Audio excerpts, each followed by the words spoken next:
Supreme செய்திகளுக்காக C தரணி. இன்றைய முக்கிய செய்திகள். ஜூலை 30 தியாகிகளின் நினைவு திருவுருவம் சிலைக்கு மலர் வளையம் வைத்து மலர் தூவி திருபுவனை சேதராப்பட்டு தொழிற்பேட்டை அனைத்து தொழிலாளர்கள் தொழிற்சங்கங்களின் ஒருங்கிணைப்பு நிர்வாகிகள் வீர வணக்கம் செலுத்தினர். புதுச்சேரி அரசு மாவட்ட நிர்வாகம் சார்பாக புதுவை மாநிலத்தில் ஒவ்வொரு மாதமும் நடைபெறும் தடை செய்யப்பட்ட போதை மற்றும் புகையிலை பொருட்களை தடுப்பது சம்பந்தமான எண்பாடு ஆலோசனைக் கூட்டம் மாவட்ட ஆட்சியர் குலோத்துங்கன் தலைமையில் நடைபெற்றது. பட்டாசு வாங்கிய விவகாரத்தில் புதுச்சேரி அரசு நிறுவனமான பாப்ஸ்கோ சொத்துக்களை ஜப்தி செய்ய கோர்ட்டு ஊழியர்கள் வந்ததால் பரபரப்பு ஏற்பட்டது.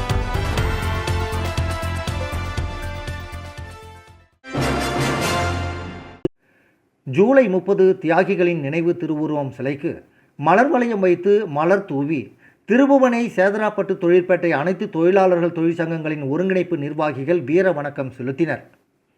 புதுச்சேரி மாநிலம் வரலாற்றில் தெற்கு ஆசியாவில் முதலில் 8 மணி நேர வேலை மற்றும் தொழிலாளர்களின் அடிப்படை உரிமைகள் பெற காரணமான வீரம் செறிந்த தொழிலாளர்களின் உரிமை போராட்டம் வரலாற்று நிகழ்வு நடைபெற்ற நாள் ஜூலை 30. புதுச்சேரி மாநிலத்தில் 1936 ஜூலை 30 சவானா மில் தொழிலாளர்கள் 8 மணி நேர வேலை சங்கம் அமைக்கும் உரிமைக்காக உள்ளிருப்பு போராட்டம் துவங்கினர். கடும் கோபம் கொண்ட பிரெஞ்சு ஏகாதிபத்தியம் பீரங்கி துப்பாக்கிகளோடு இராணுவத்தால் ஆலையை சுற்றி வளைத்தது. ரோடு ரோலர் கொண்டு சுற்றுச்சுவரை இடித்து உள்ளே நுழைந்த இராணுவம் தொழிலாளர்கள் மீது துப்பாக்கிச் சூடு நடத்தியது. தொழிலாளர்கள் சிதறி ஓடினர். அன்றைய துப்பாக்கிச் சூட்டில் 12 தொழிலாளர்கள் கொல்லப்பட்டனர். தொழிலாளர்கள் பலர் கை கால் உடல் உறுப்புகளை இழந்தனர். புதுச்சேரியில் பிரதான சாலை ரத்தம் தோய்ந்தது. தொழிலாளர்கள் கையில் கிடைத்த உதிரி கருவிகள் கற்களை எதிர்கொண்டனர். ஏந்தி கொண்டு சுட்டு கொண்டிருக்கும் துப்பாக்கியை நோக்கி காவலர்களுக்கு எதிராக முன்னேறினார்கள். இந்த துப்பாக்கிச் சூட்டில் அமலோர்பநாதன், ராஜமாணிக்கம், கோவிந்தசாமி, ஜெயராமன், சுப்பராயன், சின்னையன், பெருமாள், வீராசாமி, மதுரை, ஏழுமலை, குப்புசாமி, ராஜகோபால் ஆகிய தொழிலாளர்கள் உயிரிழந்தனர். இந்த போராட்டத்தின் விளைவாக 1937 ஏப்ரல் மாதம் பிரெஞ்சு நாடாளுமன்றத்தில் புதுச்சேரி தொழிலாளர்களுக்கான 8 மணி நேர வேலை உரிமை சட்டமும் தொழிற்சங்கம் உரிமை சட்டமும் நிறைவேற்றப்பட்டது. 1937 ஆசியாவில் முதல் தடவையாக புதுச்சேரியில் 8 மணி நேர வேலை அமலாக்கப்பட்டது. இந்த தியாகிகளின் நினைவாக நினைவு சின்னம் கடலூர் சாலை நீதிமன்றம் வளாகம் அருகில் நிறுவப்பட்டு ஜூலை 30 ஆண்டுதோறும் அந்த தியாகிகளின் நினைவு போற்றும் நிகழ்வு நடைபெற்று வருகிறது.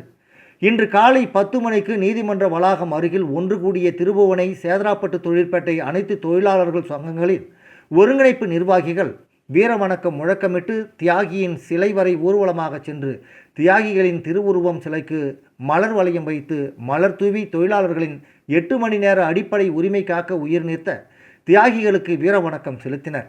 இந்த நிகழ்வினை ஈடன் எம்ப்ளாயீஸ் யூனியன் தலைவர் மோகன்தாஸ் ஒருங்கிணைத்தார். ஈடன் எம்ப்ளாயீஸ் யூனியன் நிர்வாகிகள் பாஸ்கர், பல்லி, கார்த்திகேயன், நடராஜன், குமாரவேல், புருஷோத்தமன், ரமேஷ், குப்புசாமி, முத்துக்குமார் ஆகிய அனைவரும் முன்னிலை வகித்தனர். திருபுவனை சேதராப்பட்டு தொழிற்பேட்டை அனைத்து தொழிலாளர்கள் தொழிற்சங்கங்களின் ஒருங்கிணைப்பு நிர்வாகிகள் ரமேஷ், மோதிலால், மகேந்திரன், சிவக்குமார், தனுசு, சரவணன், அனந்தகுமார், ஜெயக்குமார், LNT ஜனநாயக தொழிலாளர் சங்கம் பாஸ்கர், தமிழ் தேசிய பேரியக்கம் வேலுசாமி, அகில இந்திய கைவினைஞர்கள் சங்கம் தனாலன், காலாப்பட்டு முகேஷ், TTK தொழிலாளர் கலை, LNT தொழிலாளர்கள் கிருஷ்ணமூர்த்தி, பாலமுருகன், கரசூர் முருகன், கோபு, சுப்பிரமணியன், சரவணன், ஐயங்கார் மூர்த்தி, கனகராஜ், ஜெகதீசன் ஆகிய அனைவரும் பங்கேற்று தியாகிகளின் திருவுருவம் சிலைக்கு மலர் வளையம் வைத்து மலர் தூவி வீர வணக்கம் செலுத்தினர். வணக்கம். புதுச்சேரி மாநிலத்தில் 1936 தொழிலாளர் உரிமைக்காக 8 மணி நேர உரிமைக்காக ஆசியாவிலேயே தென்மேற்கு ஆசியாவிலேயே முதல்ல 8 மணி நேர உரிமைக்காக போராடி 12 தொழிலாளர்கள் உயிர் நீத்த இந்த சுதேசி மில் இடம் இது. இந்த சுதேசி மில்லுடைய தொழிலாளர் இடத்துல தான் வந்து நீதிமன்றம் இருக்குது, வனத்துறை இருக்குது. இன்னைக்கு பார்த்தீங்கன்னா இந்த தியாகி சிலை இருக்குது. புதுச்சேரி மாநிலத்தில் எத்தனை தொழிலாளருக்கு இது தியாகி சிலைன்னு தெரியும்னு வந்து ஒரு கேள்விக்குறியான விஷயம். அப்படிப்பட்ட சூழ்நிலையில் 90ஆம் ஆண்டு தியாகிகளுடைய நினைவு நாளை கொண்டாட இந்த சூழ்நிலையில் பார்த்து தொழிலாளர்களுக்கு இந்த தியாகி சிலையை பற்றி தொழிலாளர் போராடி உயிரிழத்த ரத்த செஞ்சு உயிரிழத்த இந்த தியாகிகள் உரிமை பற்றி நம்ம பதிவு செய்யணுக்காக அனைத்து சேதராப்பட்டில் இருக்கிற திருப்பூர் இருக்கிற அனைத்து தொழிலாளர்களும் எல்என்டி தொழிலாளர்கள், பன்னாட்டு ஈட்டன் தொழிலாளர்கள், அப்புறம் ஹைடேஷன் தொழிலாளர் எல்லாரும் வந்து டிடிகே தொழில் எல்லாரும் வந்து இன்னைக்கு மலர் வளம் சேர்த்துருவாங்க. அனைத்து அரசியல் அமைப்பு கட்சிகளும் இதில் கலந்துட்டாங்க. இதில் என்ன ஒரு விஷயம், 1936 மக்கள் தலைவர் சுப்பா தலைமையில் 8 மணி நேரம் வேலைக்காக சுதேசி மில் போராடிய 8 மணி நேரம் வேலைக்காக பூத்துறையில் வந்து ஒரு கூட்டம் போடுறாரு. வேலை நிறுத்த தொடர்பாக ஒரு கூட்டம் போடுறாரு. பிரெஞ்சு அரசாங்கம் வந்து அவருக்கு இந்த புதுச்சேரியில் வந்து கூட்டத்தை வந்து தரத்துக்கான அனுமதி இல்லை. அந்த சூழலில் வந்து கூட்டம் போட்டு வேலை நிறுத்த அறிவிக்கிறாங்க. வேலை நிறுத்த அறிவிப்புக்குள்ள பிரெஞ்சு அரசாங்கம் பீரங்கி குண்டுகளோடு ராணுவங்களோட செவரை உடச்சிக்கிட்டு போய் அங்கே தொழிலாளர் மேலே துப்பாக்கி சூடு நடத்துறாங்க. அதில் பார்த்தீங்கன்னா 12 தொழிலாளர்கள் உயிர் நீத்திருக்காங்க. தொழிலாளிகள் ரத்தத்தை பார்த்த தொழிலாளிகள் உடனே என்ன பண்ணிருக்காங்கன்னா, அங்கே இருந்த கல், இந்த காக்கி நடா மிஷினில் பயன்படுத்த துணி நடா எல்லாத்தையும் எடுத்து ராணுவத்தை அடித்து விரட்டி அனுப்பிட்டாங்க. அப்படிப்பட்ட சூழ்நிலையில் ராணுவமே பின்வாங்கக்கூடிய உரிமை போராட்டம் நடத்திய தொழிலாளர் மண் இந்த புதுச்சேரி. அதோடைய நினைவாக தான் இந்த தியாகி சிலை இருக்கு. இதை பார்த்து தான் பிரெஞ்சு அரசாங்கமே வந்து கொஞ்சம் ஆடி போச்சு. இந்தியாவிலேயே வந்து சுதந்திர போராட்டத்துக்காக முன் போராட்டமான இந்த போராட்டம் வந்து புதுச்சேரியில் வந்து இந்த தொழிலாளர் போராட்டம் இருந்தது. அப்படிப்பட்ட போராட்ட காலம் முழுந்த இந்த புதுச்சேரி மண்ணில் பார்த்தீங்கன்னா இன்னைக்கு தொழிலாளர் உணர்வு, தொழிற்சங்கள் வந்து கொஞ்சம் கொஞ்சமாக குறைந்து கொண்டு வருகிறது. தொழிலாளர்கள் தியாகிகளை நம்ம நினைவை போட்டணும். இன்னைக்கு தொழிலாளர் நீதிமன்றத்தில் பார்த்தீங்கன்னா இன்னைக்கு ஈட்டன் பன்னாட்டு நிறுவனம், உதயம்பேட்டை ஹைடேஷன் நிறுவனம், எல்என்டி தொழிலாளருடைய நீதிமன்றத்துக்கு தீர்ப்பெல்லாம் வழங்கக்கூடிய கால சூழல் இப்போ இருக்கு. இந்த நீதிமன்றம் வந்து தொழிலாளி இந்த மண்ணினுடைய தொழிலாளர் உரிமையினை உணர்ந்து தொழிலாளிக்கான உரிமைக்கான நீதியை வந்து நிலைநாட்டுவாங்க நாங்கள் நம்புறோம். அப்படிப்பட்ட சூழ்நிலையில் தொழிலாளர் நீதிமன்றம் வழங்கிய தீர்ப்பினை இந்த தியாகிகளுக்கு நாங்கள் வந்து காணிக்கையாக செலுத்துவோம். தொழிலாளர் வழங்கிய நீதிமன்ற தீர்ப்பினை வலிமைப்படுத்தும் விதமாக தொடர்ச்சியாக நாங்கள் போராடிக்கிட்டே இருப்போம். அதாவது ரத்தம் சிந்தாமல் எதுவும் இந்த உரிமை போராட்டம் நமக்கு கிடைச்சதில்லை என்ற அடிப்படையில் தொழிலாளர்கள் அரசியல் விழிப்புணர்வு பெறணும். தொழிலாளர்கள் உரிமை நிலைநாட்ட தொழிற்சங்கங்கள் அனைவரும் ஒன்றிணைந்து, ஜாதி கடந்து மதம் கடந்து ஒன்றிணைந்து தொழிலாளர் உரிமைக்காக நம்ம போராட கால சூழல் இருக்கிற இந்த தியாகி நினைவு வந்து நினைவு கூறுறோம். பார்த்தீங்கன்னா டெல்லியில் பார்த்தீங்கன்னா ஜந்தர் மந்தில் மாணவர்கள் போராட்டம் பண்ணாங்க. எந்த போராட்டம் பண்ணாலும் மாணவர்கள் தலைமையேற்று போராட்டம் பண்ண வந்து வெற்றிடும். அத்திக்கு ஈடான தொழிலாளர் உரிமை போராட்டமும் வரலாற்றில் நிறைய இடம் பெற்றிருக்கு. அப்படிப்பட்ட சூழ்நிலையில் இந்த தியாகி 90வது ஆண்டு நினைவு நாளில் வந்து இங்கு நிகழ்ச்சியை ஒருங்கிணைத்து அனைவரும் வந்து மலர் வணக்கம் செலுத்தி வீரமுழக்கமிட்ட அனைத்து தொழிலாளர் தொழிற்சங்கங்களும் இந்த நேரத்தில் நன்றி சொல்கிறோம். இந்த நினைவு நாளில் நம்ம வந்து தொழிலாளர் உரிமை இழந்த உரிமை மீட்டெடுக்க, இருக்கின்ற உரிமை பாதுகாக்க அனைவரும் ஒன்றிணைந்து இந்த தியாகி நினைவு நாளில் உறுதியேற்போம். நன்றி, வணக்கம். புதுச்சேரி அரசு மாவட்ட நிர்வாகம் சார்பாக புதுவை மாநிலத்தில் ஒவ்வொரு மாதமும் நடைபெறும் தடை செய்யப்பட்ட போதை மற்றும் புகையிலை பொருட்களை தடுப்பது சம்பந்தமான எண்காடு ஆலோசனைக் கூட்டம் மாவட்ட ஆட்சியர் குலோத்துங்கன் தலைமையில் நடைபெற்றது. இந்த நிகழ்வில் முதுநிலை காவல் கண்காணிப்பாளர் கலைவாணன், காவல் கண்காணிப்பாளர், துணை மாவட்ட ஆட்சியர், வருவாய் அதிகாரி, மேலும் காவல்துறை, வருவாய்த்துறை, கல்வித்துறை, சமூக நலத்துறை, சுகாதாரத்துறை, கடலோர காவல்படை உள்ளிட்ட அனைத்து துறை அதிகாரிகளும் இந்த நிகழ்வில் கலந்து கொண்டனர். ஒவ்வொரு துறையும் தாங்கள் சென்ற மாதம் முதல் இன்று வரை எடுக்கப்பட்ட நடவடிக்கைகள் மற்றும் தங்களின் செயல்பாடுகள் குறித்து துறை வாரியாக தெரிவித்தனர். மேலும் காவல்துறை சார்பாக 13 வழக்குகள் பதியப்பட்டுள்ளன எனவும் 1.7 கிலோகிராம் கஞ்சா பறிமுதல் செய்யப்பட்டுள்ளன என்றும், மேலும் அனைத்து பகுதிகளிலும் கண்காணிப்பு பணிகள் தீவிரப்படுத்தப்பட்டுள்ளன எனவும் தெரிவித்தனர். கல்வித்துறை, மீன்வளத்துறை, சமூக நலத்துறை போன்ற துறைகள் மூலம் போதைப் பொருளுக்கு எதிரான விழிப்புணர்வு நிகழ்வுகள் நடத்தப்பட்டு வருகின்றன எனவும், கடலோர காவல் படை மற்றும் துறைமுகத்துறை மூலம் கடலோர பகுதிகளில் தீவிர கண்காணிப்பு பணிகள் நடைபெற்று வருகின்றன எனவும் தெரிவித்தனர். மேலும் மருந்து கட்டுப்பாட்டுத்துறை மூலம் மருந்தகங்கள் சோதனை செய்யப்பட்டு வருவதாகவும், காலாவதியான மற்றும் தடை செய்யப்பட்ட மருந்துகள் மற்றும் மாத்திரைகள் இருக்கின்றனவா என்பது குறித்தும் சோதனை நடைபெற்று வருவதாகவும் தெரிவித்தனர். இந்த நிகழ்வில் பேசிய மாவட்ட ஆட்சியர் அவர்கள் அனைத்து பகுதிகளிலும் கண்காணிப்பு பணிகளை தீவிரப்படுத்த வேண்டும் எனவும், பள்ளி கல்லூரிகளில் போதைப் பொருளுக்கு எதிரான விழிப்புணர்வு நிகழ்வுகளை மாணவர்களிடம் அதிகம் ஏற்படுத்த வேண்டும் எனவும் தெரிவித்தார். மேலும் பள்ளிகளுக்கு அருகாமையிலும் குடியிருப்பு பகுதிகளிலும் உள்ள கடைகளில் தீவிர ஆய்வு மேற்கொள்ள வேண்டும் எனவும், தவறு செய்யும் பட்சத்தில் அவர்கள் மீது தக்க நடவடிக்கை எடுக்க வேண்டும்படியும் உத்தரவு பிறப்பித்தார். காவல்துறை, வருவாய்த்துறை ஆகிய முக்கிய துறைகள் ஒன்றிணைந்து அனைத்து பகுதிகளிலும் ஆய்வு நடத்தப்பட வேண்டும் எனவும் ஆட்சியர் அதிகாரிகளை அறிவுறுத்தினார்.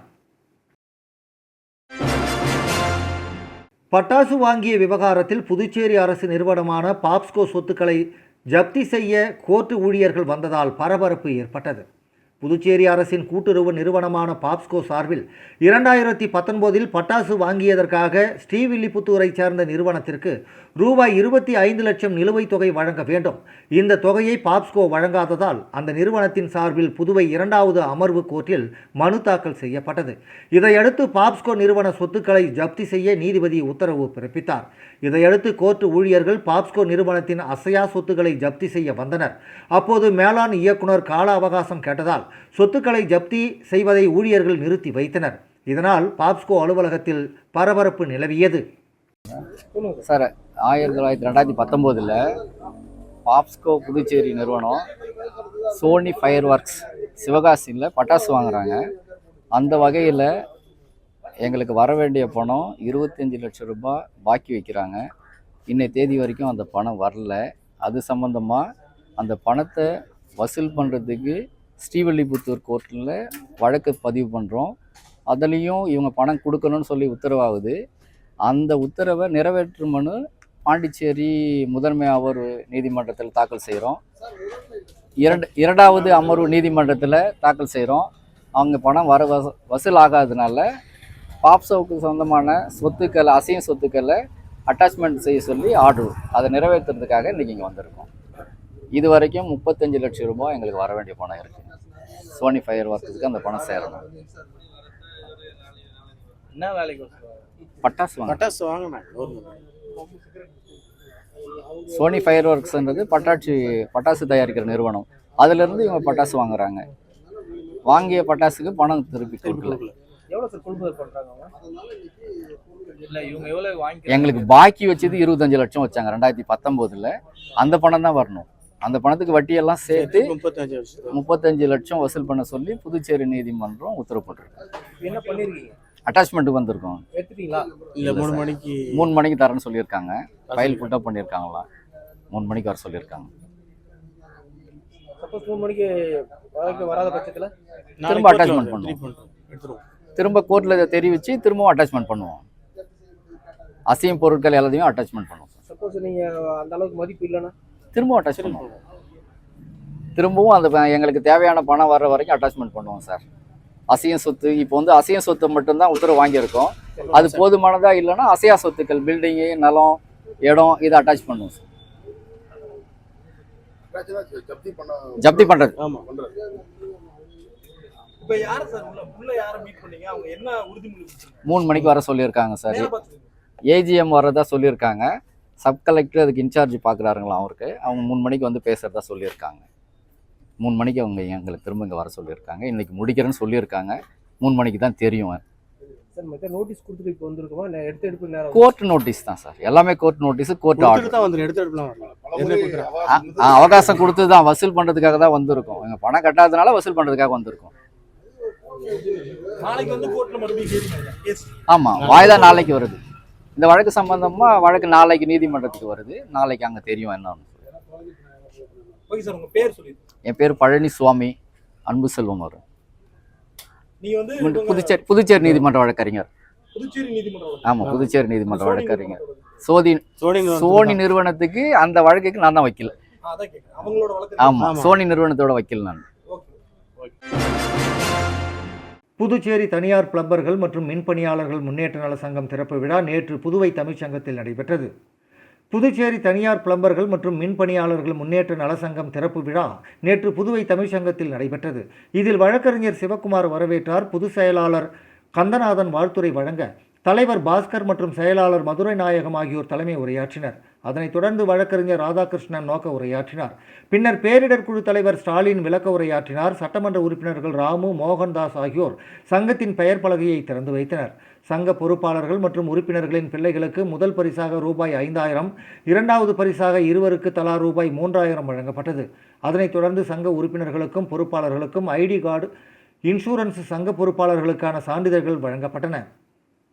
இவ்விழாவில் சங்க துணைத் தலைவர் விஜயன், பொருளாளர் நாராயணன், துணை செயலாளர் வேதகிரி, துணை பொருளாளர் வேல்பாண்டியன், செய்தி தொடர்பாளர் ராமச்சந்திரன், தொழில் மேம்பாட்டு ஆலோசகர் ராஜா, தலைமை ஒருங்கிணைப்பாளர் ஆனந்தபாபு, ஒருங்கிணைப்பாளர் தமிழ்வேந்தன், செயற்குழு உறுப்பினர்கள் ராமதாஸ், அலெக்சாண்டர், பாலமுருகன், ஆனந்த், ஆரோக்கியதாஸ், இருசப்பன், ஞானவேல், மஞ்சினி ஆகியோர் முன்னிலை வகித்தனர். இவ்விழாவில் வில்லியனூர் தொகுதி செயலாளர் காளிதாஸ் தொகுதி பொறுப்பாளராக பதவியேற்றுக் கொண்டார். அவரைத் தொடர்ந்து 50க்கும் மேற்பட்ட உறுப்பினர்கள் தங்களை சங்கத்தில் இணைத்துக் கொண்டனர்.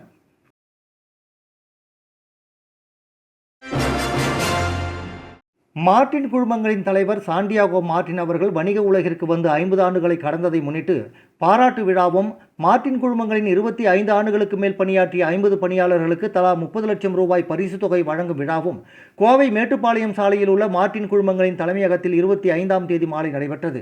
இவ்விழாவில் அன்னபூர்ணா குழுமங்களின் நிர்வாக இயக்குனர் சீனிவாசன் அவர்களும், கேஜி மருத்துவமனையில் தலைவர் மருத்துவர் பத்மஸ்ரீ பக்தவச்சலம் அவர்களும், இலங்கையின் முன்னாள் முதல்வர் மற்றும் முன்னாள் கவர்னர் செந்தில் தொண்டைமான் அவர்களும், புதுச்சேரி முன்னாள் அமைச்சரும் முதலியார்பேட்டை தொகுதி சட்டமன்ற உறுப்பினருமான ஜான்குமார் அவர்களும், தனா இம்பேக்ட்ஸ் உரிமையாளர் கமலக்கண்ணன் அவர்களும் கலந்து கொண்டு சாண்டியாகோ மார்ட்டின் அவர்களை பணியாளர்களையும் வாழ்த்தினார். பல நிறுவனங்கள் தங்களின் ஊழியர்களுக்கு சலுகைகள் வழங்காத போது தன் நிறுவன ஊழியர்களை தன்னுடைய குடும்ப உறுப்பினராக பாவித்து அவர்களுக்கு தலா ரூபாய் 30 லட்சம் வழங்கிய சாண்டியாகோ மார்ட்டின் அவர்களின் செயல் நெகிழ்ச்சியை ஏற்படுத்தியுள்ளது. இந்த விழாவில் பரிசுகளை பெற்றவர்கள் மகிழ்ச்சியோடு சாண்டியாகோ மார்ட்டின் அவர்களுக்கும், அவர்களின் மனைவி லீமா ரோஸ் மார்ட்டின் சட்டமன்ற உறுப்பினருக்கும், அவரது மகன் ஜோஸ் சார்லஸ் மார்ட்டின் சட்டமன்ற உறுப்பினர் அவர்களுக்கும் மற்றும் டெய்சன் மார்ட்டின் மகள் டெய்சி ஆதவ் அர்ஜனா, மருமகள் சிந்துஸ்ரீ சார்லஸ் ஆகியோருக்கும் நன்றி தெரிவித்தனர். விழாவில் சிறப்பு விருந்தினர்களுடன் குடும்ப உறுப்பினர்கள், அரசியல் கட்சிகளின் பிரமுகர்கள், மார்ட்டின் குழுமங்களின் பணியாளர்கள் உள்ளிட்டோர் கலந்து கொண்டனர்.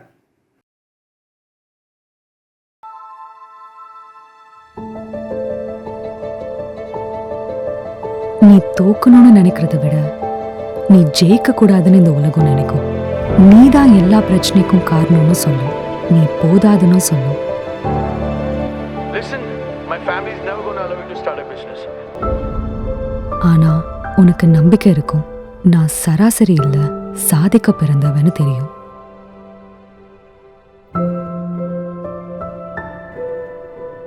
நீ யாருன்னு ப்ரூவ் பண்ணா மட்டும் போதும், உனக்கு மட்டும்.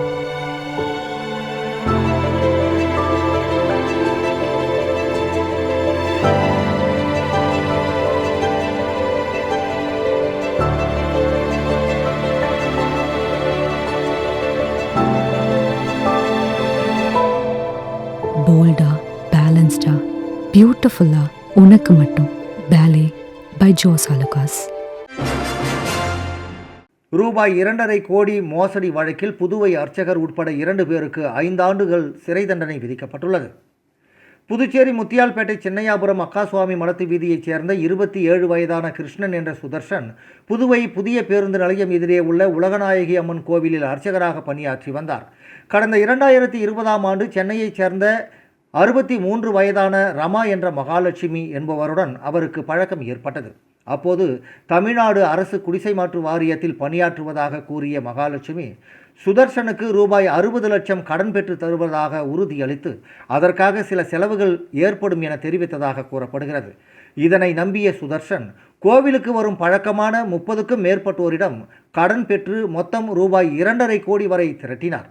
அந்த தொகையை மகாலட்சுமி மற்றும் சபரிநாதன் ஆகியோரின் வங்கி கணக்குகளுக்கு அனுப்பி வைத்தார். ஆனால் வாக்குறுதிப்படி கடன் பெற்று தராததால் சிபிசிஐடி போலீசில் மோசடி புகார் அளிக்கப்பட்டது. புகாரின் பேரில் போலீசார் வழக்கு பதிவு செய்து மகாலட்சுமி மற்றும் சபரிநாதனை கைது செய்து விசாரணை நடத்தினர். விசாரணையில் மகாலட்சுமி கைது செய்யப்பட்ட பின்னரும் சுதர்ஷன் அவரது அறிவுறுத்தலின்படி பணம் அனுப்பியதும் போலீஸ் விசாரணையை திசை திருப்பும் வகையில் செயல்பட்டதும் தெரிய வந்ததால் சுதர்ஷனும் குற்றவாளியாக சேர்க்கப்பட்டு கைது செய்யப்பட்டார். இந்த வழக்கு புதுச்சேரி தலைமை குற்றவியல் நீதிமன்றத்தில் விசாரணைக்கு வந்தது. வழக்கை விசாரித்த நீதிபதி யஷ்வந்த் ராவ் இங்கர்சல் மகாலட்சுமி மற்றும் சுதர்ஷன் ஆகியோருக்கு இந்திய தண்டனை சட்டம் 406வது பிரிவின் கீழ் 3 ஆண்டுகள் கடுங்காவல் சிறையும் 420வது பிரிவின் கீழ் 5 ஆண்டு கடுங்காவல் சிறையும் விதித்து தண்டனைகளை ஏக காலத்தில் அனுபவிக்க உத்தரவிட்டார். மேலும் மகாலட்சுமிக்கு ரூபாய் 50 லட்சம் அபராதமும் சுதர்ஷனுக்கு ரூபாய் 5 லட்சம் அபராதமும் விதிக்கப்பட்டது. அபராதத்தை செலுத்த தவறினால் கூடுதலாக 6 மாதங்கள் சிறை தண்டனை அனுபவிக்க வேண்டும் என்றும் நீதிமன்றம் உத்தரவிட்டது. இந்த வழக்கில் தலைமறைவாக உள்ள சபரிநாதனின் வழக்கு தனியாக பிரிக்கப்பட்டு அவரை கைது செய்ய பிடிவாரண்டு பிறப்பிக்கப்பட்டுள்ளது. புதுச்சேரி அரசு சுகாதாரம் மற்றும் குடும்ப நலத்துறை காசநோய் ஒழிப்பு திட்டம் சார்பில் காசநோயாளிகளுக்கு ஊட்டச்சத்து உணவு பெட்டகங்கள் வழங்கப்பட்டது. பாரத பிரதமர் அவர்களின் தொலைநோக்கு பார்வையான காசநோய் இல்லாத பாரதம் என்ற இலக்கை நோக்கி செயல்படும் வகையில் புதுவை மாநிலத்தின் அனைத்து பிராந்தியத்தில் உள்ள காசநோயாளிகள் விரைந்து குணமடையும் நோக்கில் அவர்களுக்கு தேவையான ஊட்டச்சத்து உணவுப் பொருட்கள் வழங்கப்பட்டு வருகிறது.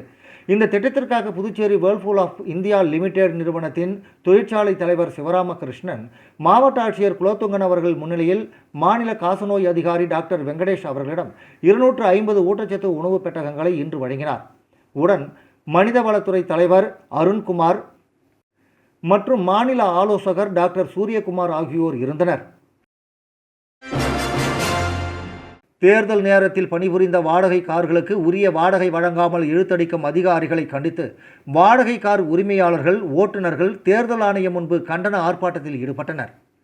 புதுச்சேரியில் நடந்து முடிந்த 2026 சட்டமன்ற தேர்தலில் தேர்தல் பணிக்காக ஒப்பந்த அடிப்படையில் வாடகை கார்கள் அமர்த்தப்பட்டனர். தேர்தல் முடிந்து 3 மாதங்கள் ஆன நிலையில் இதுவரை ஒப்பந்தப்படி வாடகை கார்களுக்கு வாடகை கட்டணம் தராமல் தேர்தல் அதிகாரிகள் இழுத்தடித்து வருகின்றனர். பலமுறை அதிகாரிகளை சந்தித்து முறையிட்டும் அதிகாரிகள் கண்டுகொள்ளாததால் இன்று தேர்தல் பணியின் போது பணிபுரிந்த வாடகை கார் உரிமையாளர்கள் மற்றும் ஓட்டுநர்கள் ரெட்டியார்பாளையத்தில் உள்ள தலைமை தேர்தல் ஆணையம் முன்பு கண்டன ஆர்ப்பாட்டத்தில் ஈடுபட்டனர். இந்த ஆர்ப்பாட்டத்தில் 100க்கும் மேற்பட்ட கார் உரிமையாளர்கள் மற்றும் ஓட்டுநர்கள் கலந்து கொண்டு கோரிக்கைகளை வலியுறுத்தி கண்டன கோஷங்களை எழுப்பினர். இதுகுறித்து அவர்கள் கூறும்பொழுது, ஒப்பந்தப்படி கார்களுக்கு வழங்கக்கூடிய வாடகை கட்டணத்தை உடனடியாக வழங்கவில்லை என்றால் அடுத்த கட்டமாக மிகப்பெரிய போராட்டத்தை நடத்துவோம் என்றும் எச்சரித்தனர். இது யாரு பொறுப்பேற்றுக்கிறது? எங்க உள்ள ரூம்ல உட்காந்துன்னு ஏசி ரூம்ல கூலா பல் சொல்றாங்க. நீங்க 100 பேர் வந்தாங்கன்னா 150 பேர் இருந்தா நாங்க சொல்றோம் இருங்க அப்படின்னு கூலா பல் சொல்றாங்க. நான் காட்டுலையும் மேட்லையும் மழையிலையும் வெயில்ல காஞ்சி கருவாடு மாரி இந்த வண்டி ஓட்டு வந்தாங்க. ஒரு டிரைவரோட வேலையும் உங்களுக்கு புரியுதா? உங்களுக்கு அன்னைக்கு ஓட்டுறப்ப எங்களை சாருன்றீங்க, எங்க தேவைப்பா முடிஞ்ச உடனே காலை வாங்கிட்டு எட்டி ஒதுக்கிறீங்க. இது என்ன மனிதமயம் உங்களுக்கு? அவங்களுக்கு எவ்வளவு கஷ்டத்துல இருக்கிறாங்க சொல்றாங்க. ஒரு நபரும் எவ்வளவு தரணும்? ஒரு மாசம் பார்த்தீங்கன்னா 40,000 50,000 பில் இருக்கு. மொத்தம் 400 பேர். எதுக்கு கையெழுத்து போறது? 4 மாசமா பாக்காத பில்ல இதுக்கு என்ன ஒண்ணு ஒரு அட்டவாரில் என்ன அர்த்தம்? அது எத்தனை நாள் ஓட்டல? எல்லாம் 15 நாள், 20 நாள், 22 நாள், 1 மாசம் அப்படி ஓட்டிடுறாங்க. 10 நாள் ஓட்டிடுறாங்க, 2 நாள் ஓட்டிடுறாங்க. ஓகேங்களா? எல்லாம் இங்க இருந்து வண்டி எடுத்திருக்கோம். எங்களுக்கு வண்டி வேணும். எங்களுக்கு வண்டி தமிழ்நாட்டுல இருந்து வண்டி எடுத்து ஓட்டிருக்கோம். அதிகபட்சமா 1 மாசம் தமிழ்நாட்டுல இருந்து எடுத்து அதுவும் ஓட்டிருக்கோம். நாங்க இவங்க கொடுத்த வாடகை கூட கை காசு கொடுத்துலாம் கொடுத்துருக்காங்க. வாடகை கொடுத்துருக்கோம். இப்ப வந்து நான் 1 வாரம் ஆகுமா? எல்லாம் ரெடி ஆகி போச்சு. 2 வாரத்துக்கு முன்னாடி என்ன பண்ணாரு, கையெழுத்து போற சார் அவர் எல்லாம் டெல்லிக்கு போயிருக்காரு மீட்டிங்கு. போய் வந்தோன்னா அவர் தான் கையெழுத்து போடுற தலைமை செயலர் சொன்னாங்க. காரணம் இதான் ஒரு காரணம். யாரையோ ஒரு ஆள் காரணம் காட்டுறாங்க. அவரு சரியில்லை, இவரு சரியில்லை அப்படின்ற மாதிரி ஒரு காரணங்கள் தான் வருது. ஒரு பதில் வரல, தீர்வு வரல. இன்சூரன்ஸ் கட்டுறது, எங்க பிள்ளைங்களை எப்படி படிக்க வைக்கிறது, நான் எங்க போறது சொல்லுங்க. இதே ஆர்டிஓல 1 மாசம் நாங்க டாக்ஸ் கட்டணும் சொன்னா அதுக்கு பர்மிட் வர மாட்டேங்குது. நீங்க டாக்ஸ் கட்டுங்க, டாக்ஸ் கட்டினா பர்மிட் கொடுத்து போடுறாங்க. லைன் போடுறாங்க. இதே ஆர்டிஓல எங்களுக்கு ஒரு வண்டிக்கார வச்சுக்கானா ஒரு வண்டி டாக்ஸ் கட்டல முடியல, சூழ்நிலை மாறி போச்சுன்னு போது அவங்க வந்து டாக்ஸ் வர மாட்டேன், பர்மிட் வர மாட்டேன். அவங்க எப்படி இப்போ குறைப்பாங்க? அவங்க எப்படி டியூ கட்டுவாங்க? அப்படி இன்சூரன்ஸ் கட்ட முடியும் எங்களால? எல்லாம் தவிக்கிறாங்க. ஒரு வண்டி தவிக்கிறாங்க, தவிச்சுக்கிறாங்க. ஆர்டிஓல எங்க வண்டிக்கு ஏற்கனவே வந்து ஜிபிஆர் தாங்க செட் பண்ணி வச்சுக்கிறோம். ஒரு ஆர்டிஓக்கு ஜிபிஆர் போறதுனா 13,000 கொடுத்து போட்டாச்சு. இப்போ இன்னொரு ஆர்டிஓ வந்துட்டாங்களா, அது செல்லாதான். எங்களுக்கு புதுசா போடுங்கடான்னு சொல்றீங்க. ஆனா அதோட வேலை வந்து 3,000 ரூபாய் தான். நீங்க 13,500 ரூபாய் வாங்குறீங்க. இதுக்கு நாங்க எப்படி கப்பம் கட்டுறது? எங்க வந்து பண்றது? எங்களுக்கு டாக்ஸி ஓட்ட பொறிகொள்ள வருது. எங்களுக்கு போற வாடகை 4,000 ரூபாய், 3,000 ரூபாய். அதுல டீசல் ஏறி போச்சு. வாடகை கிட்ட தரமாட்டான்றாங்க. வெறும் 1000 டீசல் போறோம். டிரைவருக்கு 1000 சம்பளம் கொடுத்த வண்டிக்கு என்ன நிக்குது? தேய்மானம் ஏறி நிக்குது வண்டி ரேட்டு. இப்ப எங்களுக்கு பில்லு வரணும். நான் வந்தாதான் நாங்க இதை விட்டு வெளில போவோம், இல்ல வழியில உட்காருவோம். லட்சிய ஜனநாயக கட்சியின் இளைஞரணி தலைவர் பிரகாஷ் பிறந்தநாளை முன்னிட்டு 20க்கும் மேற்பட்ட அவரது ஆதரவாளர்கள் லட்சிய ஜனநாயக கட்சியில் இணைந்தனர். புதுச்சேரி லட்சிய ஜனநாயக கட்சியின் இளைஞரணி தலைவர் பிரகாஷ் பிறந்தநாளை முன்னிட்டு 20க்கும் மேற்பட்ட அவரது ஆதரவாளர்கள் லட்சிய ஜனநாயக கட்சியில் இணைந்தனர். ரெட்டியார்பாளையம் பகுதியில் உள்ள லட்சிய ஜனநாயக கட்சியின் தலைமை அலுவலகத்தில் நடைபெற்ற நிகழ்ச்சியில் லட்சிய ஜனநாயக கட்சியின் தலைவரும் காமராஜர் நகர் தொகுதி சட்டமன்ற உறுப்பினருமான ஜோஸ் சார்லஸ் மார்ட்டின் முன்னிலையில் கட்சியில் இணைந்தனர். முன்னதாக கட்சி அலுவலகத்தில் கேக் வெட்டி தனது பிறந்த நாளை சட்டமன்ற உறுப்பினர் ஜோஸ் சார்லஸ் மார்ட்டின் முன்னிலையில் இளைஞரணி தலைவர் பிரகாஷ் கொண்டாடினார். நிகழ்ச்சியில் நிர்வாக பொதுச் செயலாளர் ராம்குமார், பொதுச் செயலாளர் பிரபாகரன் உள்ளிட்ட கட்சி நிர்வாகிகள் உடனிருந்தனர்.